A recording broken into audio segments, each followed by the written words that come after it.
Kasus nyasar. Nah, kasus nyasar ini kebetulan kemarin kami sudah menyepakati salah satu mekanisme dari penggunaan aplikasi Silacak yang di mana masih ditemukannya kasus yang nyasar seperti itu ya, yang dari NAR atau dari hasil integrasi seperti itu. Ini kami contohkan adalah misalkan PJTLI kita dari awal. Jadi didapatkan kasus atas nama Mr. X untuk Puskesmas Suka seperti itu. Jadi PJTLI Puskesmas Suka ini menginformasikan ke tracernya. Jadi ketika ada kasus itu PJTLI menginformasikan ke tracer untuk langsung dilakukan wawancara terhadap Mr. X dan melakukan pencarian kontak.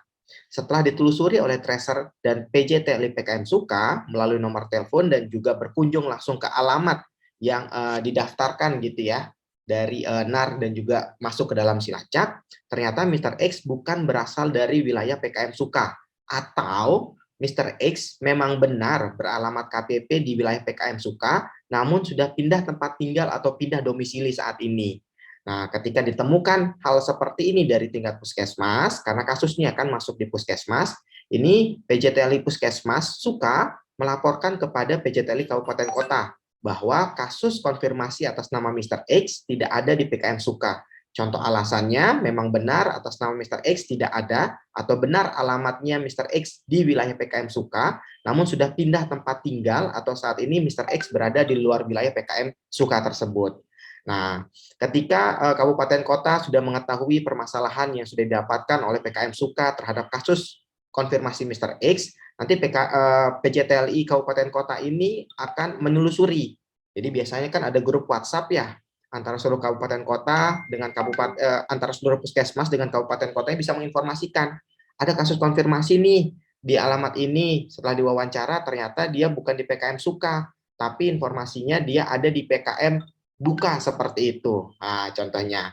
Jadi setelah dilakukan penelusuran untuk memastikan keberadaan Mr. X dari laporan PJTLI PKM Suka, karena kemungkinan besar kasus nyasar ke puskesmas yang berada di dalam suatu kecamatan. Jadi kalau diketahui, ini jalurnya di sebelah kanan, bila hasil penelusuran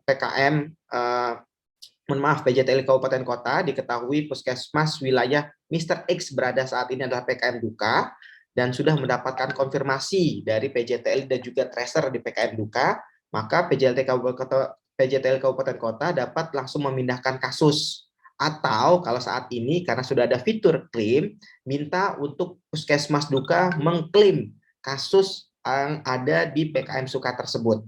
Jadi kalau yang ini modelnya model lama ya.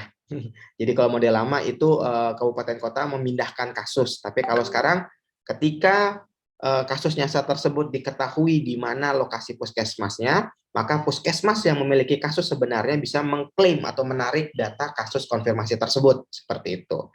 Nah, ini kalau tidak diketahui seperti itu ya. Namun bila setelah penyusuran kabupaten kota tetap tidak mengetahui di mana Mr. X, PJTLI Kabupaten Kota mencatat sebagai kasus nyasar untuk dokumentasi dan melaporkan ke PJTLI Provinsi untuk selanjutnya ditelusuri oleh PHEOC.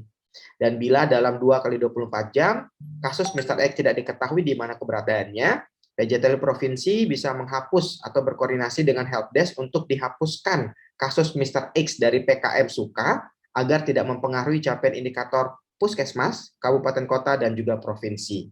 Jadi yang pertama, ketika didapatkan kasus konfirmasi, tentunya dilakukan wawancara.